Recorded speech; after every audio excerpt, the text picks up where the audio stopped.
He's a grown-ass man and he's more than fucking capable. I don't have to mother him. I don't have to rescue him. I don't have to control things. I can't be my masculine energy because we both know, me and you that are listening to this, we both know that masculine energy in a relationship is such a killer. It's a mood killer, a boner killer, and a killer to women's intuition. Hello, my beautiful muses, and welcome back to another week's episode. I'm so excited to be sitting here and talking to you guys in this energy, even though last week's episode, I should say, was a little heavier and a little more in my healing energy. I am like lit up. I've been in my own journey here for a while, and the last few weeks have felt really heavy, and I finally feel like there's this weight lifted off my shoulder, and I have a lot of clarity on different things, a lot of clarity on everything going on in my life, because there's been multiple things that have been happening, and this episode just kept coming to me since yesterday about this conversation needs to be had, this conversation needs to be talked about, because we all do this one thing, and it's not really one thing, it's multiple things, but the main thing that we do, and the reason for the title of this podcast episode is that we do this and it's losing ourselves, getting into an energy that doesn't serve us,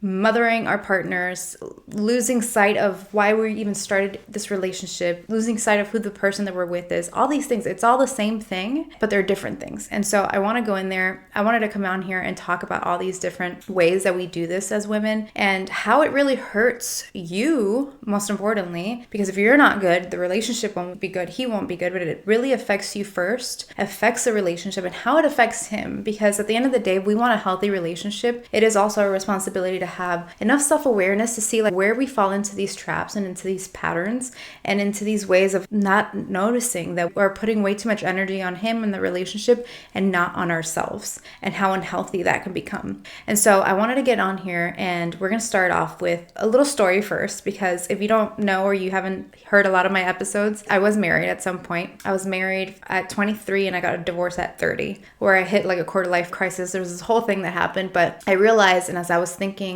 even just yesterday about my first marriage, I shouldn't say my first marriage, but the person I was married to before, because it sounds like I'm gonna have multiple, only one more, I realized that I lost respect for him at some point. I started mothering him a lot. But before I lost respect for him, before I started mothering him, what happened was that I felt unsafe in some way, whether it was little things or big things. And so I started questioning everything he did. And instead of being vulnerable, open, all the things that I know now to do and that I talk about on here, I started attacking him in ways that weren't like obvious. I wasn't like, oh my gosh, you're such an idiot, how can you not know that or do that, or what's wrong with you? Like, I wasn't attacking him in those ways, but instead I started doing things for him. I started taking away responsibilities that were his, ways that he showed up in the relationship. I started telling him what to do. I started planning our future. I told him we would move to North Carolina. I started just being the one that led in her masculine energy in the relationship. And it happened subtly over time. And it started, like, I was really thinking, I'm like, what started it all? And it was like, the root of all of it was that I felt unsafe in some way. And the reason I felt unsafe was because of my own childhood trauma, my own upbringing, the ways that I was raised and all the uncertainty I had. And so I couldn't piece those two together. I was 23 years old, for goodness sake. Like, I didn't have the emotional awareness or intelligence that I do now. It snuck up on me, and I think there was all that. I'm not saying that I'm the reason the marriage failed. There's 1,000 other reasons why the marriage failed and it didn't work out, and ways that he wasn't showing up for me or wasn't there and wasn't able to relate to me either. But when I look at my portion of it, how I could have done better, what I did wrong, where I could have maybe had more awareness, those are the ways that I should have been a little more aware. And I remember, like, when I started mothering him, like, I did it, but I didn't do it from like an angry energy. If you're listening to this, like, this episode's for you. If you wanted to click on it, it was for a reason. So really sit with everything I say, and if it resonates with you, if you've been here, if you felt there's no shame, there's no guilt attached to it. Don't judge it, but like really recognize like why, right? And so there wasn't anger when I started mothering him. It was almost like proudness. I was proud that I was mothering him, and I felt, because that's the way that I received love from my mother, I subconsciously at the time, I definitely didn't do this with any awareness at the time, but I wanted him to one day be like, oh my gosh, you helped me so much. You helped me become a better man. You helped me work less. You helped me change career paths. You helped me move to a better city where we make more money. Like, I really thought that there would be this moment, and I'm laughing because I really thought that there would be this moment where I felt finally worthy of love because someone else needed to validate that for me. That moment never came. Instead, we got a divorce. So I'm laughing not because it's funny. I'm laughing because in retrospect, like the thing that I wanted the most, I was doing the opposite things to gain it and had no awareness of it. Now I know that love, that type of worthiness that you would want to feel in a relationship, that you want to feel worthy of love, of being put on a pedestal, of being adored, of being like all these things, like it never comes from somebody else first. It always starts with you. And then that other person will mirror that feeling that you have for yourself. But I definitely did not have that for myself at the time. And actually, as I was digging in deeper to my past marriage, or I was married, I realized I needed to give myself all that attention, all that mothering that I gave him, all that attention I gave him. I needed that. But it was so much easier to hyper focus on what he lacked, what he could be doing better, how he could work less, how he can make more money, how he can do this, how he can do that, like whatever, I don't know, name it. I was like, you're gonna just be perfect. Once I'm done with you, you're gonna be great. And I got into this mothering role, and not once until I started therapy, like around 28, 29, was that I started really like looking within and saying, wait, I could have been putting this energy onto myself. And so if you catch yourself in this mothering energy, if you catch yourself nitpicking at what they do, thinking that they should do better, feeling really frustrated, first piece of this whole episode is that I want you to ask yourself, what parts within myself am I unhappy with in these areas? Because our partners are our biggest reflectors and mirrors.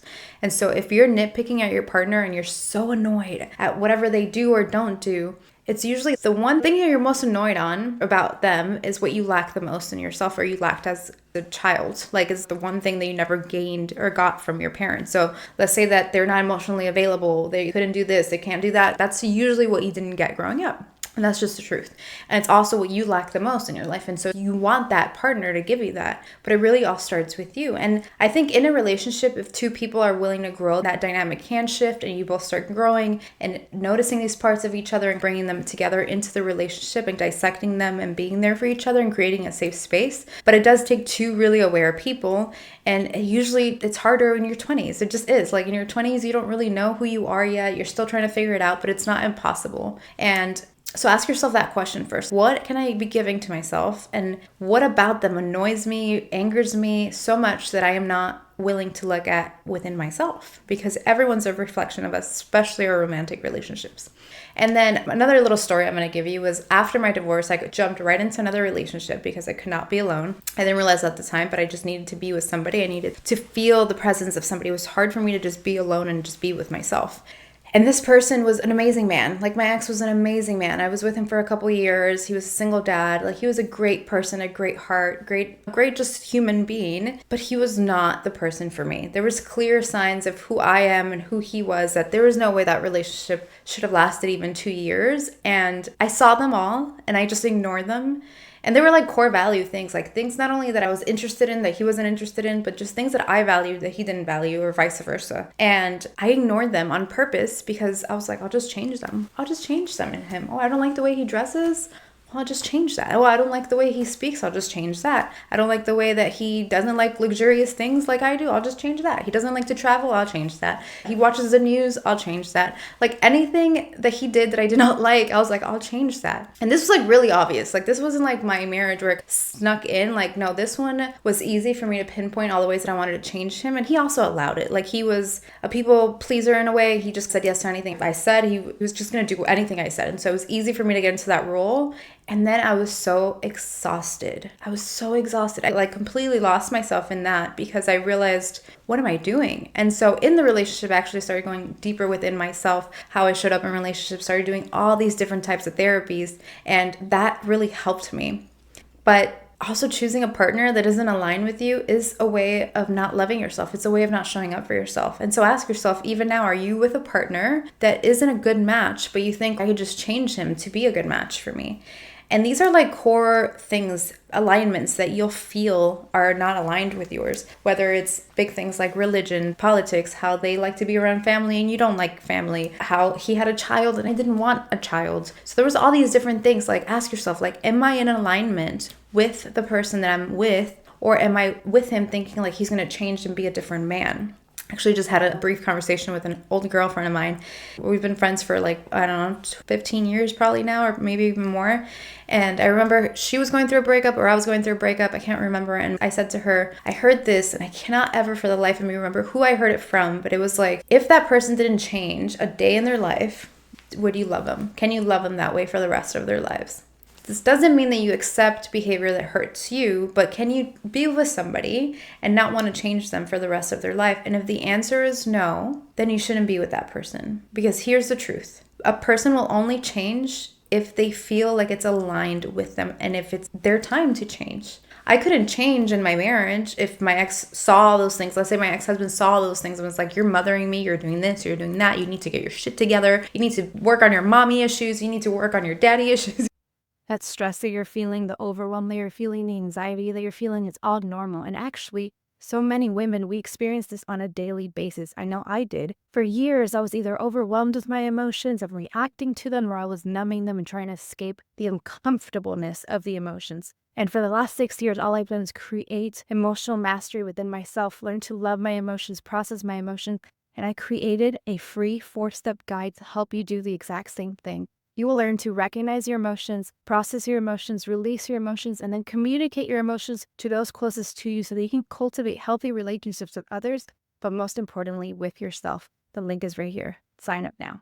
I would have felt attacked and I would have been like, no, I'm not ready for it. We all have these moments of like alignment. Sometimes we'll do things for relationships and then we realize that actually helped me as a human and that helps and that works because you will influence each other and you will change within the relationship. So take what I'm saying really for what it is. I'm not saying that in a relationship, two people won't change. They absolutely will. TJ and I have changed so much in the last 2 years for the better in so many different ways. So you will change and you'll influence each other. But if you go into a relationship where you're like, I'm going to change him, his values, his thought processes, I'm going to make him more ambitious, I'm going to make him a millionaire, I'm going to make him this, I'm going to make him that, you won't. Now there's a difference if he says, these are the things I want, and maybe he's not there yet. He says, I want to buy a house for my mom, I want to be a millionaire, I want to travel the world. I don't have the money right now, but I'm taking all these different steps to do it. Then you're not changing him. He wants that. He's made it really clear that's what he's working towards. Then you can be a supportive partner to him. But the real point I'm trying to make here is if you're like, he doesn't want these things that I want, he doesn't think the way I do, and we're not aligned in all these ways, but I can change him. I'm here to tell you, you won't, you can't, and it won't happen, and you will 100% lose yourself in trying to do, and you'll feel so unfulfilled because a partner is not made to be molded to be more like you or think like you or act the way that you want them to. They're their own individual, and there's nothing more freeing than to love somebody the way that they are and just see their evolution. I look at TJ now and I'm like, wow, since I met him and who he is now, he's evolved so much, and I have been supportive. I've seen it happen. We've had changes within the relationship that have had to happen, but I'm like in awe that he's able to do the things that he's able to do and that he's done, but not because I expected him to, and because I told him, if you don't do this, I can't be with you, or you need to change the way you think about that. It's been an evolution and growth together. And I think that's where it gets tricky, right? If we're not able to be vulnerable enough to talk to our partners about the things that we dislike, behaviors of theirs, habits of theirs, anything that they might do that might hurt you, that trigger your wounds, that hurt you. If we can't be vulnerable and talk about those things and set firm boundaries and talk to them in ways that are soft, but also really, nope, this won't happen again. This cannot happen again because it's not good for me. If we can't have those conversations, we will try to twist and mold ourselves to make them happy and to make them feel like we're the best. But in the process, we'll lose ourselves too. And like I said, there's plenty we're going to talk about in this episode, but you see how the topic and the theme is, I'll lose myself. If I do this, I'll lose myself. If you're not authentic and in alignment with yourself, you won't attract a person that's authentic and in alignment with themselves. You'll find somebody that's easy to manipulate, easy to change, easy to mother, easy to do all these things. And you will also start molding yourself to be the person that they want because they don't even know who they are. And so one day they'll want a version of you, another day they'll want another version of you, and you'll feel like you're part of a circus and you have to just keep trying on these different personas in order to make your partner happy. And that's not sustainable. And so in these two past relationships, I noticed these like big patterns in me, right? So one I was mothering, the other one I was changing and mothering. I just added like all the things too. I was like, I'm just gonna do all of that. And when I met TJ, I made it a very big point of being like, you know what? I will not change him. Can I accept who he is for the rest of his life if he doesn't change? And my answer was yes, but I also asked really core value things. And I looked for evidence in his past and in his his life, that he is able to be consistent, that he is able to grow. Because to me, it wasn't like, I'll just accept you the way you are for the rest of your life. You don't ever need to evolve and change. No, I had really big conversations with him where I was like, I need somebody that can grow with me. I grow in like maximum speed. I'm not even the same person I was last month, let alone in a year, let alone in 5 years. Like, you're going to be married to me and you're going to have so many different versions of me, and they're all going to be better than the last. So are you willing to come on this ride with me and see my evolution as I look at yours and just be a partner? And the answer was yes. Like, we both want that. That does not mean that it doesn't come with challenges. It does not mean that I haven't had to have tough conversations with TJ. It doesn't mean TJ hasn't hurt me. It doesn't mean that I haven't hurt him. It doesn't mean that he's had tough conversations with me. It means that I know what I want. I'm in alignment. He knows what he wants. He's in alignment. And there will be challenges. Just because you say and you know that you're in the right relationship and it feels good doesn't mean that you're not going to be challenged. That you're not going to be challenged so much sometimes that you're like, oh my gosh. And sometimes he will be challenged. And this is where I found myself in another little pattern. And now that I know better, I try to do better. But it doesn't mean that I do them perfectly. And it doesn't mean that I recognize things quickly, because it's sneaky. Like I said at the beginning of the conversation here, is that these things are sneaky and they happen so subtly. And so this is the energy that I realized. First, I'll tell you the sneaky things that have happened. Then I'm like, interrupting that pattern. Nope, not going in there again. But then I'm going to also talk about the energy that we as women need to be empowered with. And we need to tap into often. And being around other women that think this way empowers us as well. But all right, let me start off with talking about the little sneaky ways that this happens. TJ is a badass. TJ has his life together, his shit together. I don't have to worry about TJ. Like, I know he's got it. But because I love him so much and we've created this vulnerability with each other, when he's had issues or when he's been navigating certain things, I realized that I got into a rescuer role. A rescuer role. That was hard to say. And it happened for a few months here recently on a couple of different things that have happened, and it put me on high alert, and it really activated my fight or flight a lot, and my controlling parts, my controller parts, the parts in me that I was like, if I can't control this and rescue him and change this, then it's going to affect our relationship like this or like that. And if this happens, and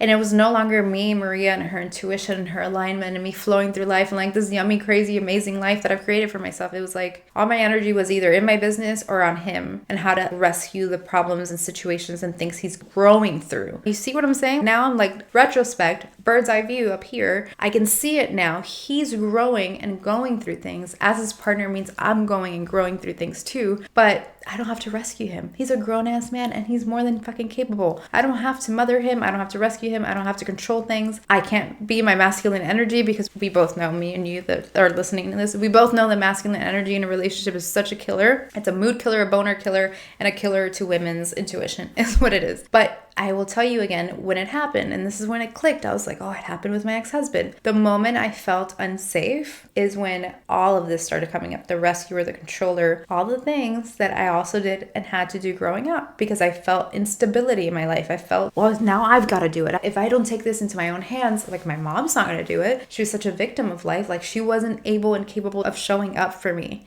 And so I started having to do everything as a young child, and my childhood was pretty much robbed from me. I had to be an adult really young. And so I realized that I was starting to control things, and I would control one thing and I would tell TJ, like, this is how it has to happen. This is what we should do. And then I did catch myself a couple times. I was like, no, I need to back off. Like, he's got this. I know he's got this, right? So like my logical brain's like, he's got this. My trauma brain, my fight or flight, my controller part's like, no one's ever gotten it. No one's ever going to get it. Maria, you've got it. You have to do it. You have to control it, because if not, enter in all the stories that my mind has created. And that's the part right now that I want you to think about. When do you feel unsafe in your relationship? When have you felt unsafe in your relationship? And when do you go into your controller, wounded, hurt self that wants to either fight or flight, whether it's with your partner or not? Sometimes it's just like in your own body, you're like, I don't know what to do. And so you go into your masculine energy. When you're mothering, you're not in your feminine energy. That's a masculine thing. When you're telling a child, don't do this, stop doing it, that's a controller, masculine, leading energy. That's not a nurturing, loving, like, hey, honey, can you do this? Or how's your day at school? That's a mother. That's loving. Mothering is a masculine energy. Rescuing people is a masculine energy. Who rescues in any movie you've ever watched? Who rescues the woman, the group of people dying, the train that's on fire? It's always some man rescuing. Doesn't mean that women can't do it. Of course we can, but it's always a man. It's a masculine energy. And so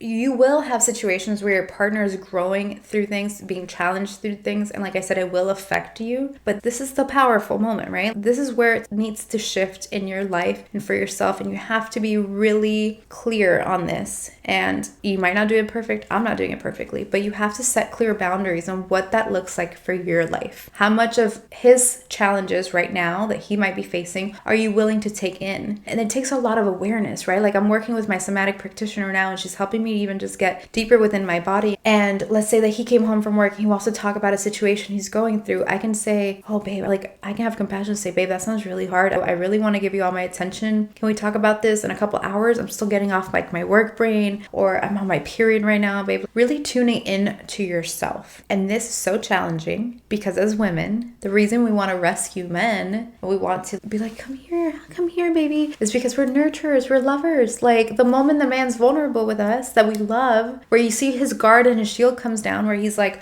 I know I'm a man, but I'm here, like I'm struggling with this and I want to let you know. We're like,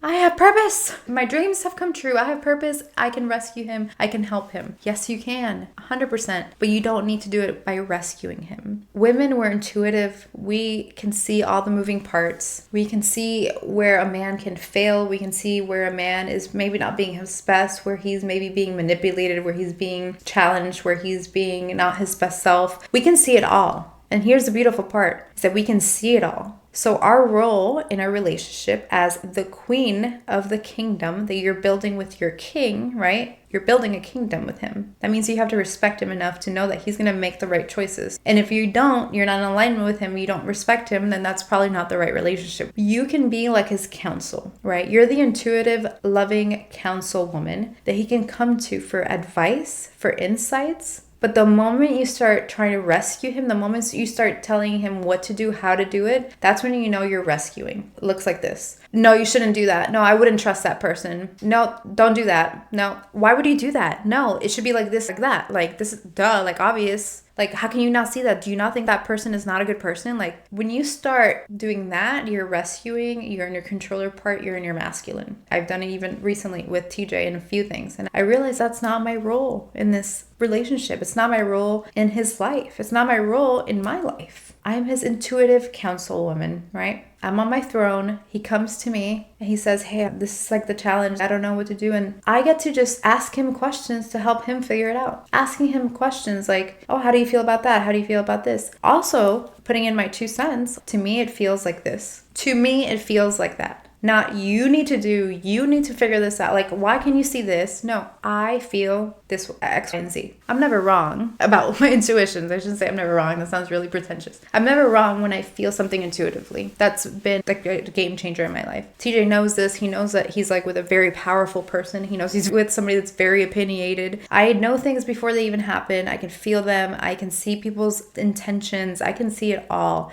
And I have had really rigid boundaries in my life before I met TJ.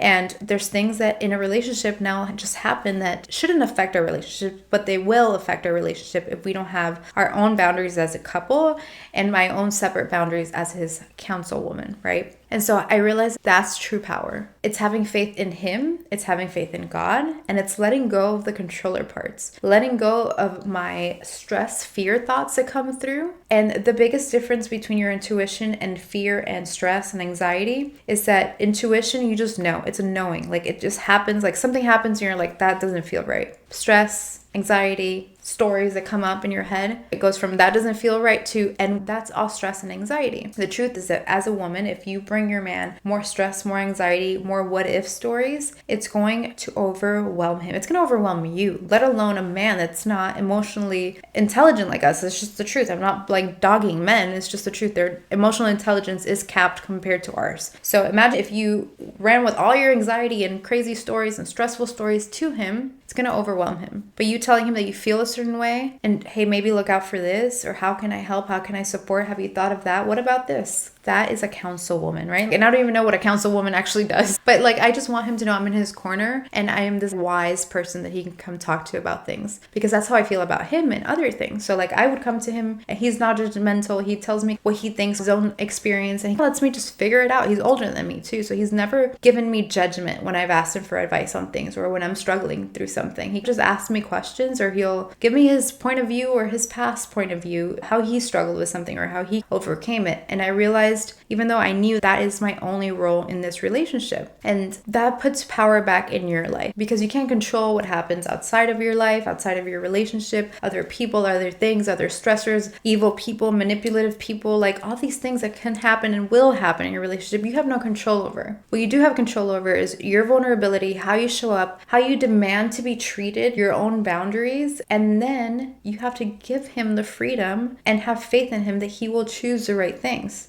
And then when he doesn't choose the right things, that he'll come to you and talk to you, because he knows that there's a judgment-free zone. And that's power, because now you've allowed this man to feel free enough to come to you with the good, with the bad, with the ugly, with all the things, and he knows it's a stress-free, judgment-free zone. I hate to say it, but it probably won't happen unless you go through some challenges and it gets a little ugly at the beginning, because these things are deeper things. These are more intricate things. These are people's wounds, people's stressors, people's fight or flights coming at each other, right, in a relationship. And so you have to be vulnerable enough to say, hey, I think my fight or flight got activated here. My nervous system really thought I was being attacked. I felt really unsafe because of X, Y, and Z that happened to me as a child, and I see it coming up. And so when this happens, this is how I feel. And so I really want us to work on this not happening in my relationship or in our relationship, or how can I help you help me, and vice versa, right? We have to be able to be vulnerable. Our vulnerabilities are our superpower.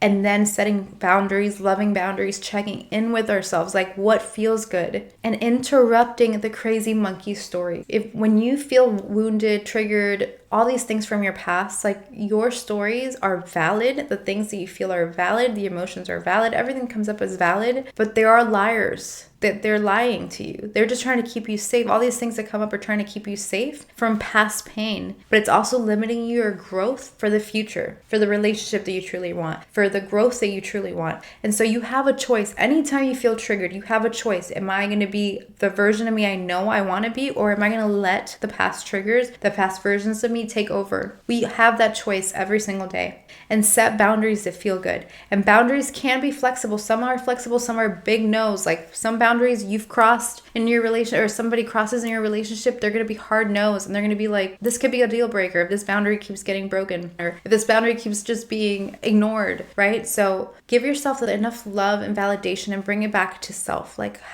what do I need right now? How can I love myself more? What is a loving thing for me right now? And there will be times that you will have to give a little more of yourself when your partner's going through something, when they're stressed out, of course. It's not always going to be about you. There's going to be times it's about them. I'm talking about maybe stressors and challenges that are long lasting, last months, that there's people in our lives that are stressful and annoying and that you just want to remove from your life and you can't.